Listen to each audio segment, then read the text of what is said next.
I never thought I'd be the guy writing about his own marriage falling apart like this, but here I am. My name's Mike, and I used to believe I had the perfect life. I married Emily about 3 years ago. She's beautiful, confident, a little bitchy at times, but I loved her. We were planning our wedding, everything was smooth, and I genuinely thought I'd found my forever. We had our routines, our little inside jokes, and yeah, I thought she was loyal. But then little signs started creeping in that I brushed off. Late nights, secretive phone calls, her avoiding me sometimes. Nothing concrete, but enough to make me wonder if she was hiding something. Still, I trusted her. You want to believe the best in the person you married, right?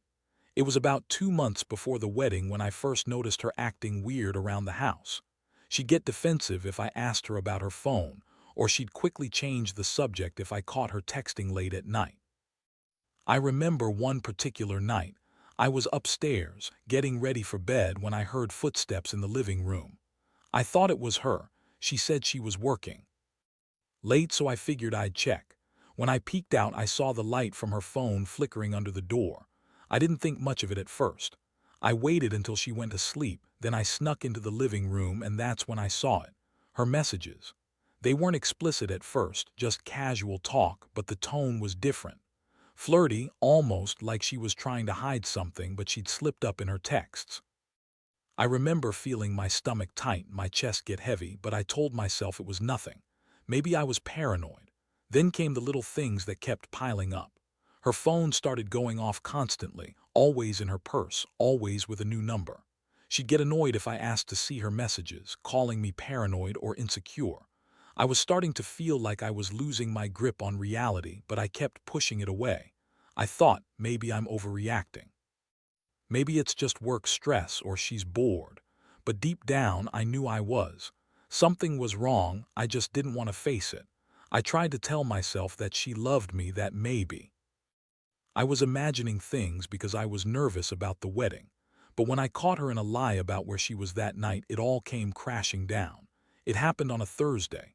I had taken the day off, planning to surprise her at work, maybe take her out to dinner.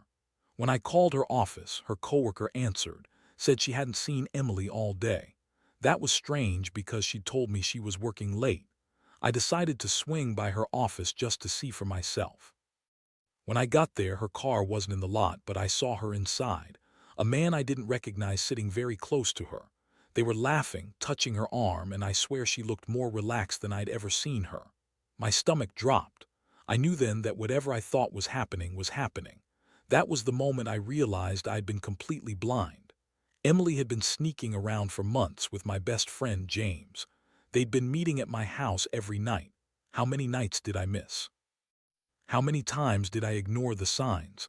I felt like a fool, but I also felt rage. I didn't know what to do next, but I knew I couldn't keep pretending everything was okay anymore.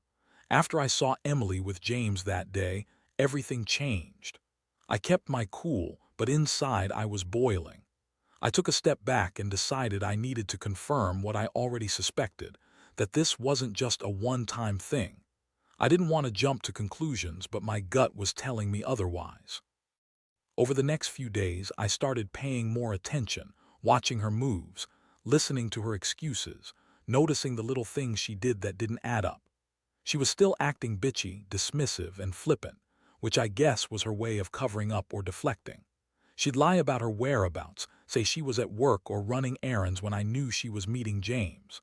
I caught her in small lies, like that time she said she went to the grocery store but I saw her car at his place. She lied about why she was gone for hours, said she was making business calls or meeting friends, but I knew better. I had proof, little by little. At first, I wanted to confront her gently, try to get her to confess or at least admit something. But she was so good at lying, so bitchy when cornered, that I realized I couldn't do it face to face without risking a shouting match or her shutting down completely. Still, I knew I had to get ahead of this. I started thinking about how I'd catch her red-handed. I even installed a discreet app on her phone just to monitor her texts and calls. I wasn't proud of it, but I needed clarity. Sure enough, a few days later, I saw the messages. They were explicit and dirty. She was telling him how much she loved the way he made her feel, how she couldn't wait for their next meeting. It was sickening. I felt a punch in my stomach. That was the moment I realized this wasn't just a fling, it was a full-blown affair. My wife was cheating on me with my best friend, James. The betrayal hit me hard. I remember sitting alone in my apartment, staring at the phone like it was the enemy. I felt like everything I believed about her was a lie. I'd trusted her with my life, my future, and she was out there sleeping with my best friend, someone I'd known for years, someone I considered part of my family. It was a double punch. The woman I loved and the man I called my brother in some twisted way, betraying me behind my back. I kept replaying the moments in my head, trying to understand how I didn't see it coming, how I missed all the signs. I felt humiliated, angry, and deeply hurt. The worst part was that she lied so convincingly every time I questioned her. She'd flash that bitchy smile, call me paranoid, accuse me of being insecure. But I was. I knew the truth and I was furious. I had to decide what to do, but I already knew that nothing was going to be the same again. The night I decided to confront her, I was a mess. My mind was racing with every possible reaction: anger, heartbreak, betrayal. But I knew I had to do it face to face. I waited until she was home, which was later than usual, and I could tell she'd been drinking because she smelled like alcohol. She was lounging on the sofa, flipping through her phone like nothing was wrong. I didn't say a word at first. I just stood there looking at her, feeling the weight of everything I'd discovered. Finally, I broke the silence. "Emily," I said, voice trembling, "we need to talk." She looked up, that typical bitchy glare in her eyes. "What's there to talk about? I'm tired, Mike. Can this wait?" "No," I shot back, my voice rising. "It can't wait. I know what you've been doing. I know you've been sleeping with James, my best friend, at my house. For months.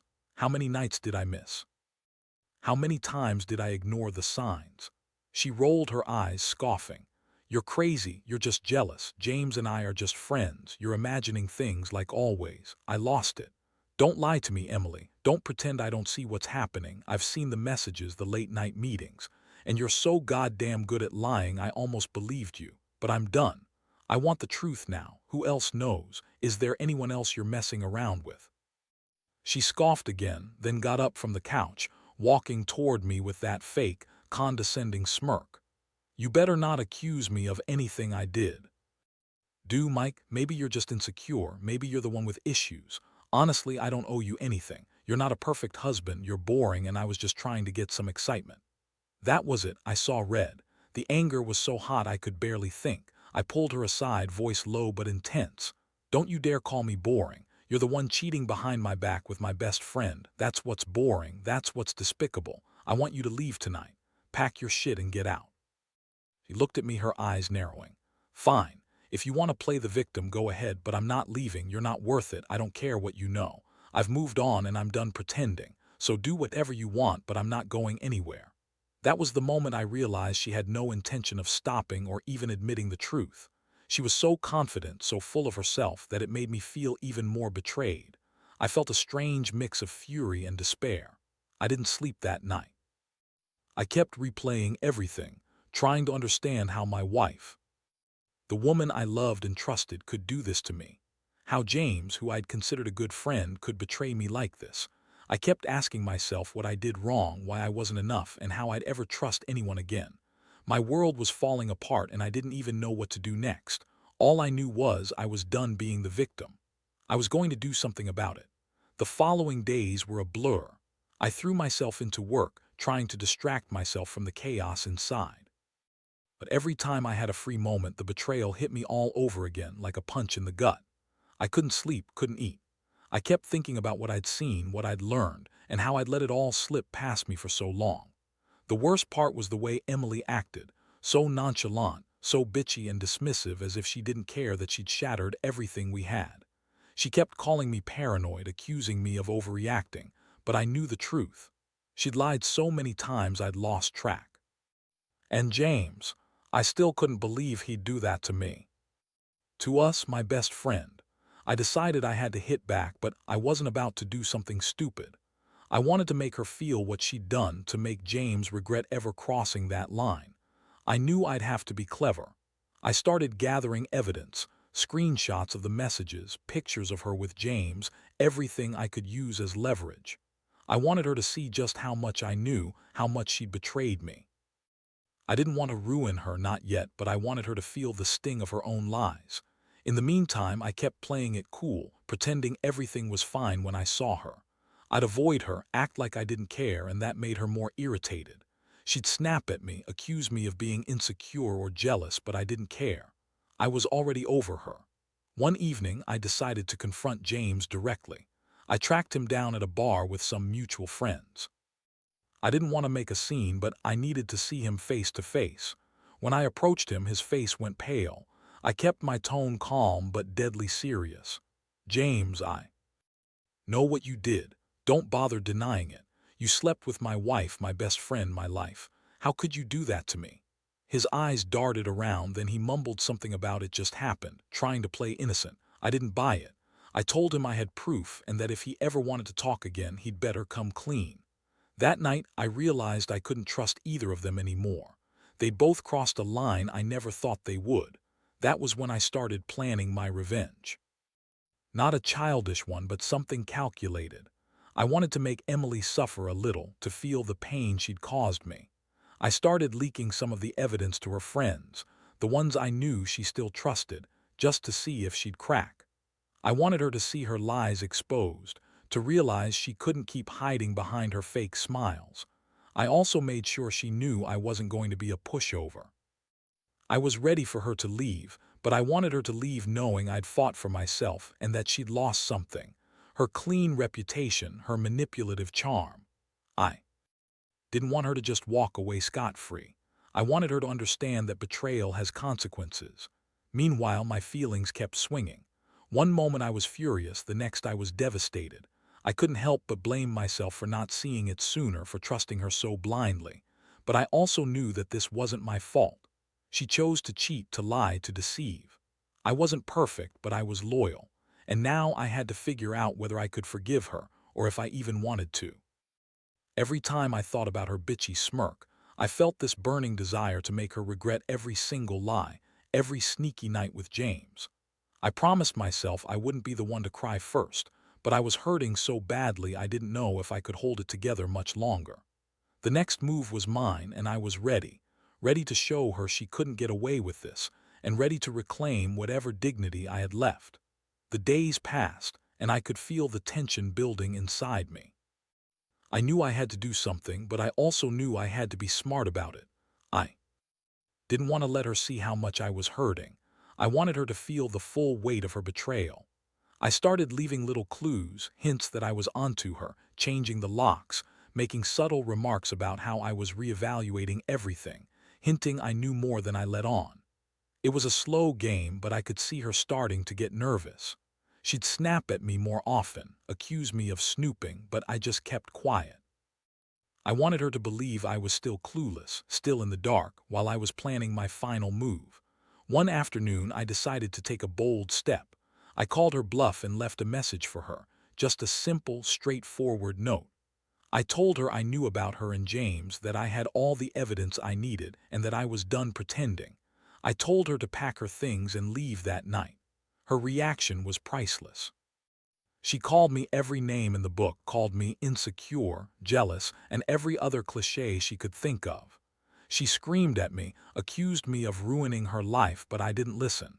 I just told her to get her things and get out before I changed my mind. When she finally stormed out, I felt a strange mix of relief and rage. She had pushed me so far, but I'd finally taken control. That night she packed up her designer bags, her clothes, everything she could grab. She threw a fit, screaming at me, calling me names, saying I'd regret this. I stood there, cold and calm, watching her leave.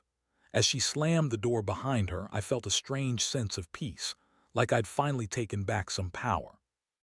But the pain was still there, lingering. I knew I'd be dealing with this for a long time, maybe forever. Still, I was done chasing after her. I had exposed her lies, taken away her control, and I knew I could start healing now. I wasn't going to let this destroy me completely.